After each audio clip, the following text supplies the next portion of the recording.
તમને કહું, તમને કદાચ દુઃખ થશે, તમને કદાચ ખોટું લાગશે.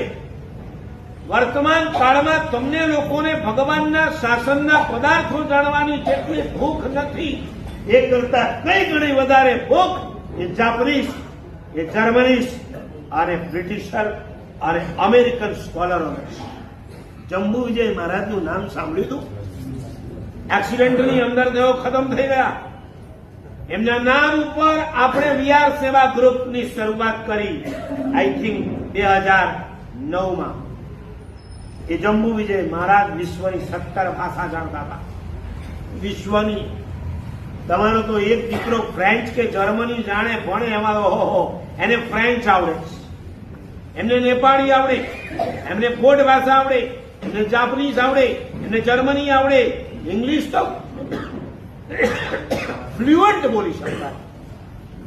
હવે જંબુ વિજય મહારાજ ચોમાસું ત્યારે શહેરોમાં નતા કરતા, શંકેશ્વરની આજુબાજુના ગામડામાં કરતા. લુલાડા નામ સાંભળ્યું? ધામા નામ સાંભળ્યું? આદરિયાણા, આવા દસાડા, આવા નાના નાના ગામોની અંદર તેઓ ચોમાસું કરતા. અને એમને ચોમાસામાં એમને શોધતો ગોરીઓ ને ભૂરીઓ એ લુલાડા, ધામા, પંચાસર, આદરિયાણા અને દસાડામાં પહોંચતો. મહારાજને હાથ જોડી વંદના કરીને કહેતો, તમારું નામ બહુ સાંભળ્યું, I know you are famous, you are scholar, you are intelligent.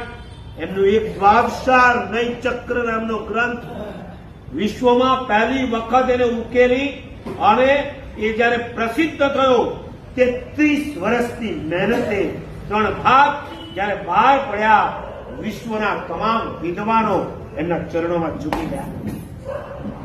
એ જંબુ વિજય મહારાજને શોધતા આવા ગોરિયા ભૂરિયાઓ આવે અને પછી કે અમારે તમારી પાસે તત્વાર્થ ભણવું છે, અમારે તમારી પાસે સીધા એમ વ્યાકરણ શીખવું છે. અને એ મહાપુરુષ એને તત્વાર્થ અને વ્યાકરણ શીખવાડતા. આ નવસારીમાં કયા ભાઈ અને કયા બહેન એવા છે કે જેને તત્વાર્થ સૂત્ર અર્થથી આવે છે? કોઈ આંગળી ઊંચી કરો. આખું તત્વાર્થ જેને બહાડ હોય,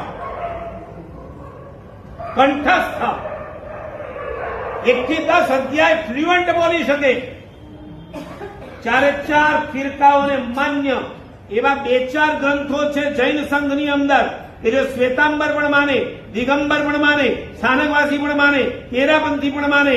એમાંનો એક ગ્રંથ એટલે ભક્તામર અને બીજો ગ્રંથ તત્વાર્થ સૂત્ર. એક તત્વાર્થ ભણો એટલે આખું વિશ્વ તમારી સામે આમ ક્લિયર થઈ જાય. મોબાઈલની અંદર તમે નેટ ખોલો અને આખી દુનિયા ગૂગલ દ્વારા તમારી સામે આવી જાય. એક તત્વાર્થ સૂત્ર ભણો એટલે તમારી સામે આખું વિશ્વ 14 રાજ લોક ખડું થઈ જાય.